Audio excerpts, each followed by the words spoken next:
Ballad of a Mother's Heart by Jose Lavera Chera. The night was dark, for the moon was young, and the stars were asleep and rare. The clouds were thick, yet youth went up to see his maiden fair.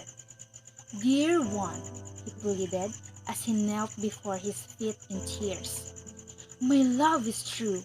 Why have you kept me waiting all these years?" The maiden looked at him and moved, it seemed, and whispered low, "Persistent youth, you have to prove by deeds your love is true." "There's not a thing I would not do for you, beloved," said he. "Then go," said she, "to your mother dear, and bring her heart to me." Without another word, the youth left and went to his mother dear. He opened her breast and took her heart. He did not shed a tear. Then back to his maiden fair he ran, unmindful of the rain. But his feet slipped, and he fell down, and loud he groaned with pain. Still in his hand he held the prize that would win his maiden's hand. And he thought of his mother dear, so kind, so sweet, so fond. And then he heard a voice, not from his lips, but all apart. "Get up," it said. "Were you hurt, child?" It was his mother's heart, the ballad of a mother's heart.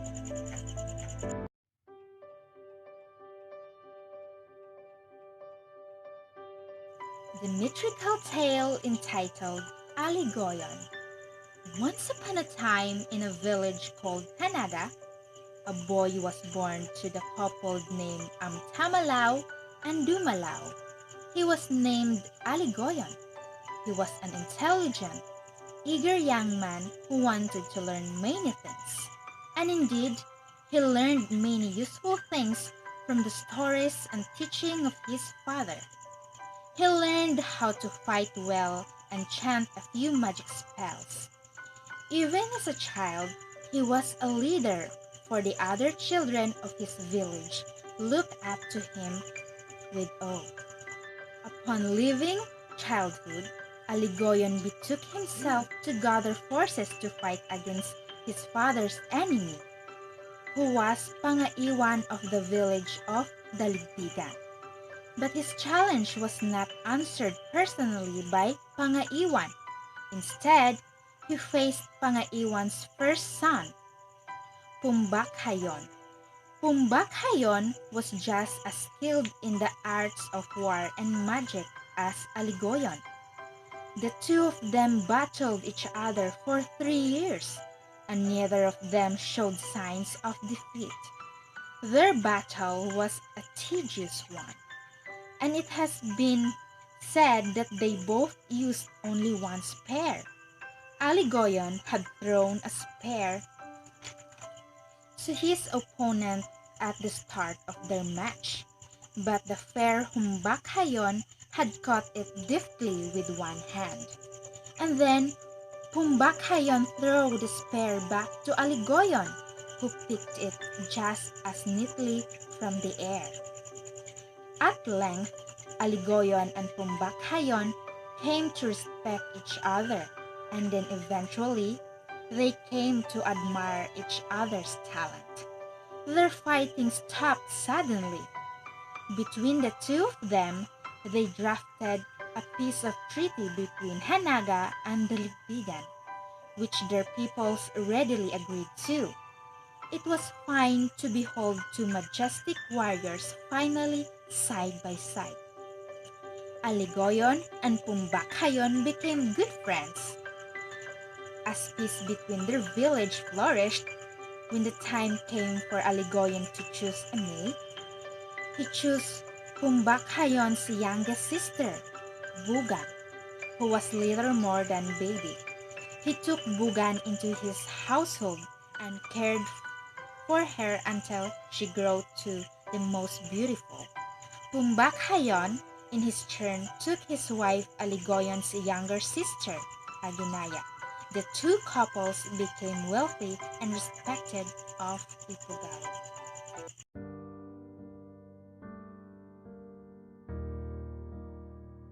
Tress by Joyce Kilmer. I think that I shall never see a poem lovely as a tree whose hungry mouth is pressed against the earth's sweet flowing breast, a tree that looks at God all day and lifts her leafy arms to pray, a tree that may in summer wear a nest of robins in her hair, upon whose bosom snow has lain, who intimately lives with rain. Poems are made by fools like me, but only God can make a tree.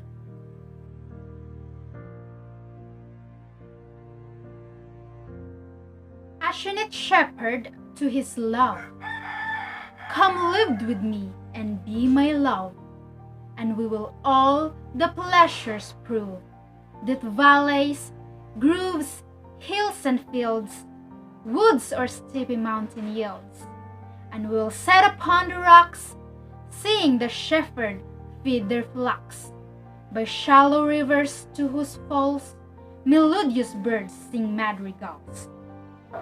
And I will make the beads of roses and 1,000 fragrant poses, a cup of flowers and a kirtle, embroidered all with leaves of myrtle, a gown made of the finest wool, which from our pretty lamps we pull, fair lined slippers for the cold, with buckles of the purest gold, a belt of straw and ivy buds, with coral clasps and amber studs. And if these pleasures may thee move, come live with me and be my love. The shepherd swain shall dance and sing for thy delight each May morning. If these delights thy mind may move, then live with me and be my love.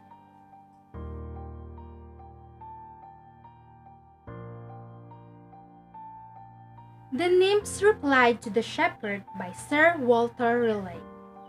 If all the world and love were young, and truth in every shepherd's tongue, these pretty pleasures might me move to live with thee and be thy love.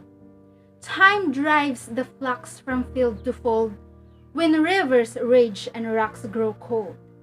A philomel becometh dumb, the rest complains of cares to come. The flowers do fade, and wanton fields to wayward winter reckoning yields. A honey tongue, a hurl of gall, is fancy's spring, but sorrow's fall. Thy gown, thy shoes, thy beads of roses, thy cup, thy kirtle, and thy poses, soon break, soon wither, soon forgotten, in fully ripe, in season rotten. They build the straw and ivy buds, they coral clasp and amber studs. All this in me no means can move, to come to thee and be thy love. But could youth last and love still breathe, had Joyce no date or age no need, then these delights my mind might move, to live with thee and be thy love.